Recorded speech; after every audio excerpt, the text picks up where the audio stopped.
Good evening. तो दूसरा chapter है इनकम टैक्स में, उसको हम लोग देखते हैं।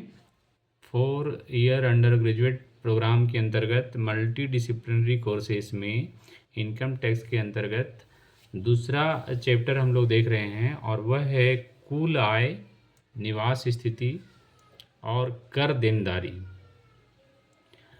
Total income, residence and tax liability. तो भारतीय आयकर कानून में महत्वपूर्ण विषय है ये तीनों, और ये निर्धारित करते हैं कि किस व्यक्ति की कितनी आय पर टैक्स लगाया जाएगा। कुल आय का जब हम बात करते हैं तो हम बात करते हैं कि उसका क्या स्कोप ऑफ टोटल इनकम है। इससे मतलब है कि व्यक्ति का आय का जो विभिन्न स्रोत हो सकता है, अलग अलग स्रोत हो सकता है, सभी स्रोतों से मिला करके उसकी आय क्या है, सबका योग क्या है। इसमें क्या क्या शामिल हो सकता है? इसमें शामिल हो सकता है वेतन से आय। नौकरी अगर कहीं करता है तो उससे उसको आय प्राप्त होता होगा। मकान या संपत्ति उसका है, उससे रेंट आता होगा, किराए पर दिया गया है तो उससे आय है। कोई व्यवसाय उसका है, कोई पेशा है, तो उस व्यवसाय या पेशा से उसका इनकम होता होगा। पूंजीगत लाभ मतलब कोई संपत्ति है, घर है, ज़मीन है, उसको बेचने से जो उसको लाभ होता होगा वो लाभ है। अन्य स्रोतों से आए हैं, अन्य स्रोतों से आय हो सकता है जैसे कोई उसका पैसा है, कहीं पर बाज़ार में लगा हुआ है, किसी को इंटरेस्ट पे दिया है तो उससे जो इंटरेस्ट आ रहा है, या कोई कंपनी का इक्विटी खरीदे हुए, शेयर खरीदे हुए, उससे उसको डिविडेंड प्राप्त हो रहा है, लाभांश। कोई कहीं पे लॉटरी खेला और उससे लॉटरी उसका लग गया तो उससे जो इनकम हुआ, ये अन्य स्रोतों से आए हैं।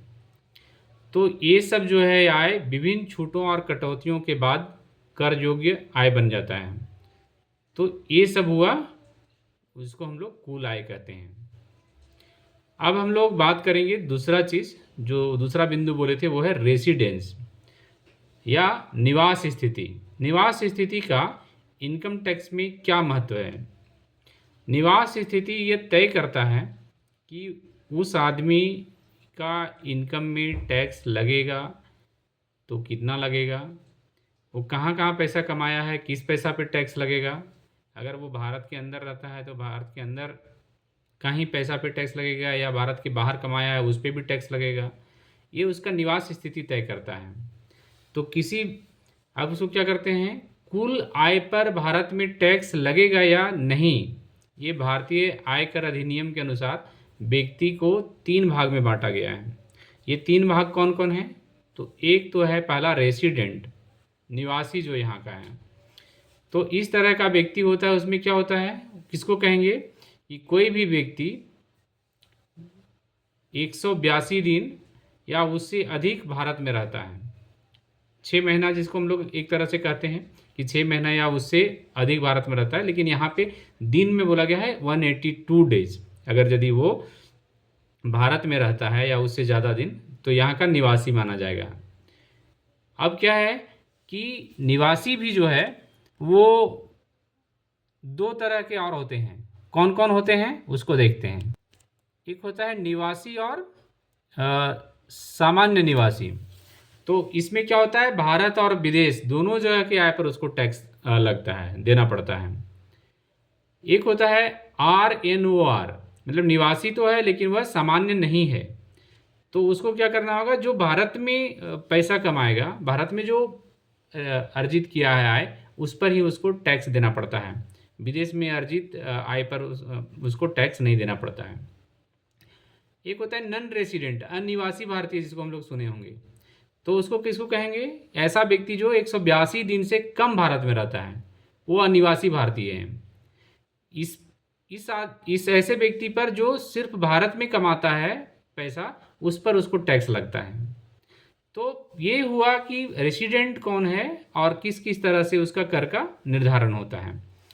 अब हम लोग देखेंगे टैक्स लायबिलिटीज या कर देनदारी क्या है। तो कर देनदारी यह है कि कोई व्यक्ति सरकार को कितना टैक्स उसको चुकाना होगा, और उसका आय का लेवल क्या है, इनकम का लेवल क्या है, और उसका निवास का स्थिति क्या है, किसके आधार पर वो निर्धारित होता है। निवासी जो है उसको हम लोग देखें कि पूरा वैश्विक आय पर उसको टैक्स देना होगा। पूरा वैश्विक आय मतलब कि वो भारत में कमाए या दुनिया जहान कहीं भी कमाए, तो उसको क्या करना होगा, टैक्स देना होगा। तो वैश्विक आय पर उसको टैक्स देना होगा। उसके अनिवासी क्या है कि वो जो भारत में कमाएगा उस पर उसको टैक्स देना होगा।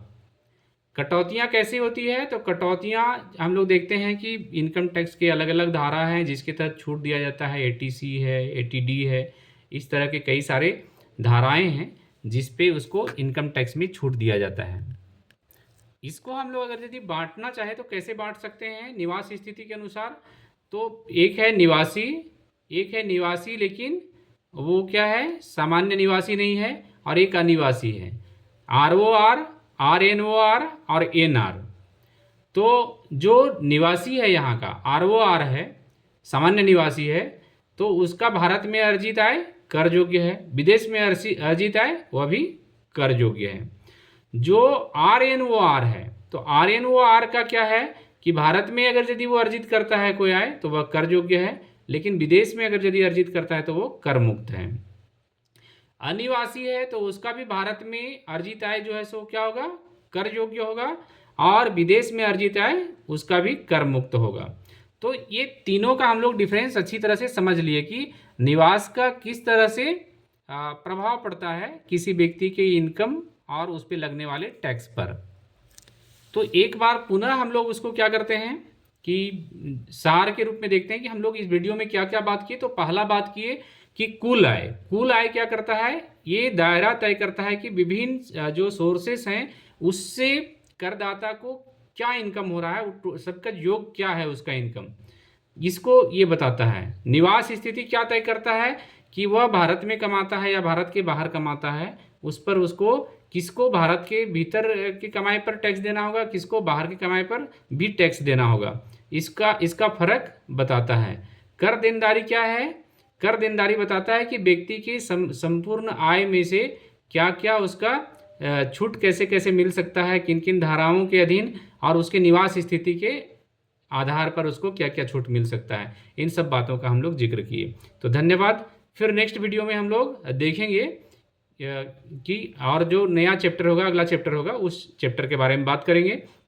तो आप लोग सब्सक्राइब जरूर करें चैनल को, और कोई शंका हो और लगे कि वीडियो में कोई सुधार की ज़रूरत हो तो निश्चित रूप से हमें बताएं।